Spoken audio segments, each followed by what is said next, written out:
Untuk membicarakan tentang doktrin keselamatan, ada ilustrasi yang pernah saya gunakan, dan mungkin Bapak Ibu Saudara pemuda remaja ingat ini. Jadi saya tinggal mengulang lagi. Ilustrasi ini ilustrasi paling gampang untuk sekali lagi membedakan mana ajaran yang benar secara alkitabiah, mana yang tidak benar. Ilustrasinya begini. Misalnya ada orang tenggelam, saudara perhatikan nih. Ini ilustrasi yang paling sederhana. Misalnya ada orang yang tenggelam di laut yang kedalamannya 1000 meter.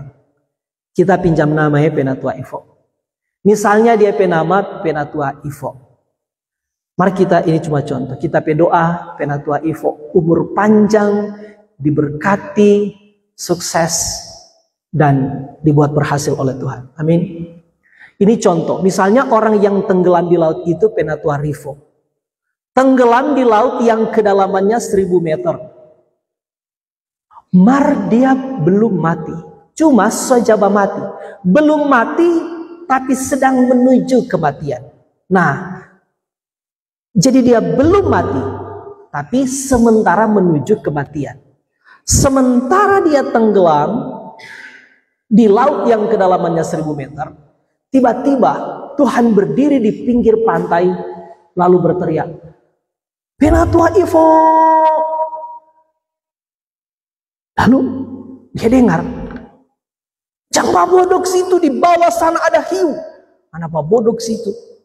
Dia telan pangana, mati. Berusaha muncul ke permukaan, nanti kita bantu. Waktu dia dengar itu, muncul semacam pengharapan. Maka dengan tenaga tersisa dia berusaha muncul ke permukaan laut.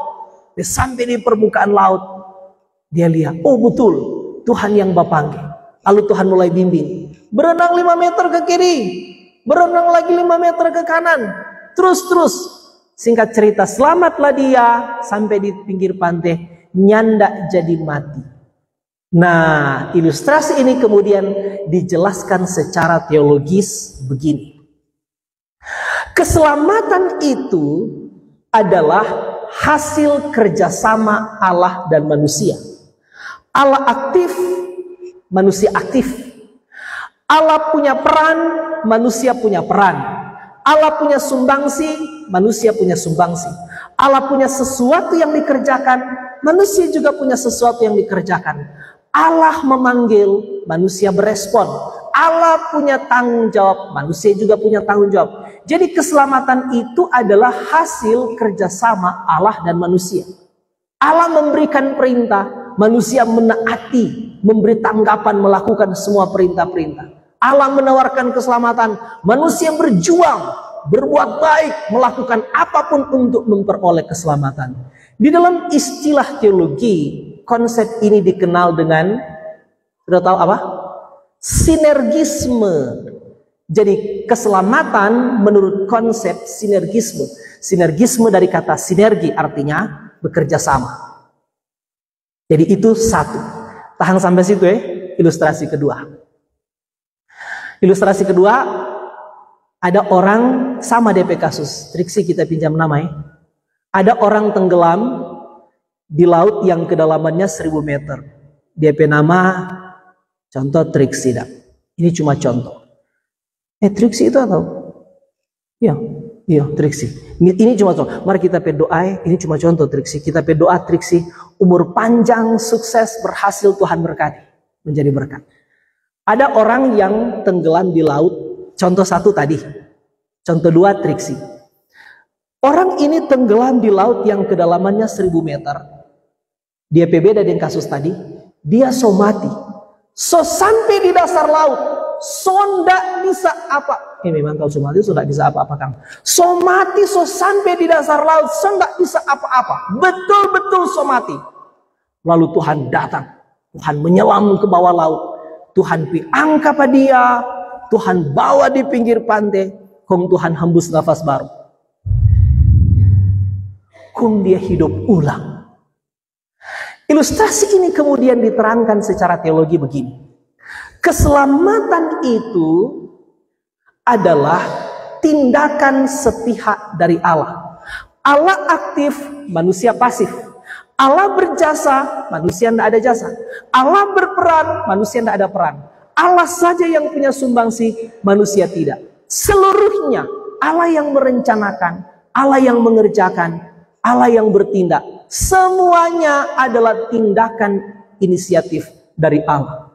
Tindakan, bukan hanya tindakan inisiatif dari Allah, tapi keselamatan itu adalah tindakan sepihak.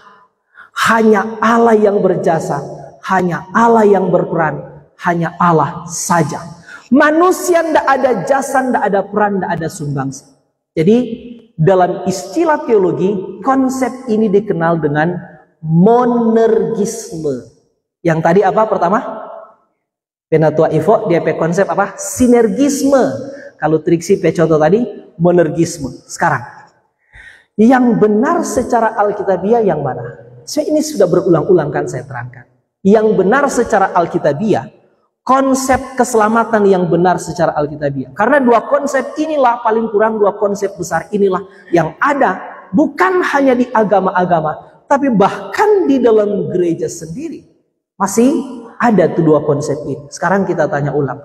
Menurut Alkitab, yang benar yang mana? Pakai contoh Penatua Ivo atau pakai contoh Triksi? Yang benar secara Alkitabiah adalah pakai contoh Triksi.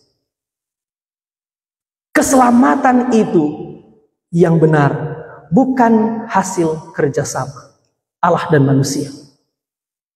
Keselamatan itu adalah tindakan sepihak dari Allah. Karena itu, konsep sinergisme itu tidak Alkitabiah. Dan puji Tuhan secara khusus orang Geming, orang adalah gereja Calvinis. Gereja Calvinis menganut prinsip monergisme. Keselamatan itu tindakan sepihak dari Allah.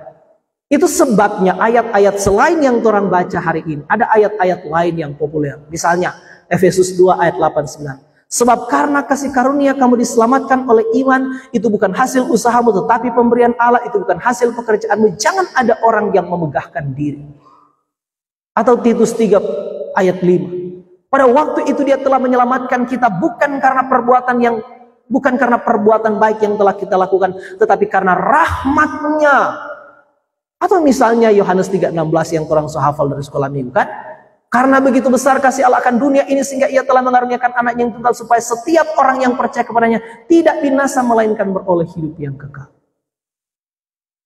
Termasuk ayat yang baru saja orang baca hari ini, Yohanes 10 ayat 10. Aku datang supaya mereka mempunyai hidup dan mempunyainya dalam segala kelimpahan. Nah, ini bukan kata kelimpahan. Aku datang supaya mereka mempunyai hidup, bahkan mempunyainya dalam segala kelimpahan. Hidup yang berkelimpahan di sini tidak berbicara tentang materi, tapi ini berbicara tentang hidup yang kekal.